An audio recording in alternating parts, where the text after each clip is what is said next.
ಬೆಂಗಳೂರು ಗ್ರಾಮಾಂತರದಲ್ಲಿ ಭೀಕರ ರಸ್ತೆ ಅಪಘಾತ. ಕೆಎಸ್ಆರ್ಟಿಸಿ ಬಸ್ ಡಿಕ್ಕಿಗೆ ಬೈಕ್ ಸವಾರ ಸ್ಥಳದಲ್ಲೇ ಸಾವು.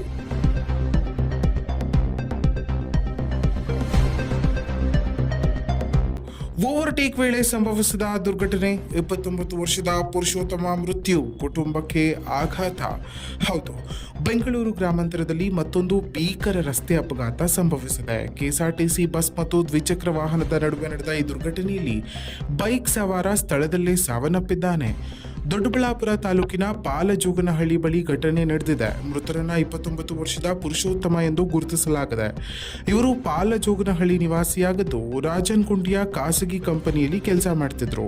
ಪ್ರತಿದಿನದಂತೆ ಬೈಕ್ನಲ್ಲಿ ಕೆಲಸಕ್ಕೆ ತೆರಳುತ್ತಿದ್ದ ವೇಳೆ ಹಿಂಬದಿಯಿಂದ ಓವರ್ಟೇಕ್ ಮಾಡಲು ಬಂದ ಕೆಎಸ್ಆರ್ಟಿಸಿ ಬಸ್ ಡಿಕ್ಕಿ ಹೊಡೆದಿದೆ. ಡಿಕ್ಕಿಯ ರಭಸಕ್ಕೆ ಎಷ್ಟೋ ಜಾಸ್ತಿ ಆಗಿದ್ದು ಬೈಕ್ ಸವಾರನ ಮೇಲೆ ಬಸ್ ಹರಿದು ಸ್ಥಳದಲ್ಲೇ ಪ್ರಾಣ ಬಿಟ್ಟಿದ್ದಾನೆ. ಘಟನೆಯ ಬಳಿಕ ಸ್ಥಳಕ್ಕೆ ಪೊಲೀಸರು ಭೇಟಿ ನೀಡಿ ಪರಿಶೀಲನೆ ನಡೆಸಿದ್ದು ಪ್ರಕರಣವನ್ನ ದಾಖಲಿಸಿಕೊಂಡಿದ್ದಾರೆ. ಈ ಘಟನೆ ದೊಡ್ಡಬಳ್ಳಾಪುರ ಗ್ರಾಮಾಂತರ ಪೊಲೀಸ್ ಠಾಣಾ ವ್ಯಾಪ್ತಿಯಲ್ಲಿ ನಡೆದಿದೆ. ರಸ್ತೆ ಸುರಕ್ಷತೆ ಬಗ್ಗೆ ಮತ್ತೊಮ್ಮೆ ಗಂಭೀರ ಪ್ರಶ್ನೆಗಳು ಉದ್ಭವವಾಗಿದ್ದು ಓವರ್ಟೇಕ್ ಮಾಡುವಾಗ ಎಚ್ಚರಿಕೆ ಅವಶ್ಯಕ ಎಂದು ಈ ಘಟನೆಯಿಂದ ಸ್ಪಷ್ಟವಾಗುತ್ತದೆ.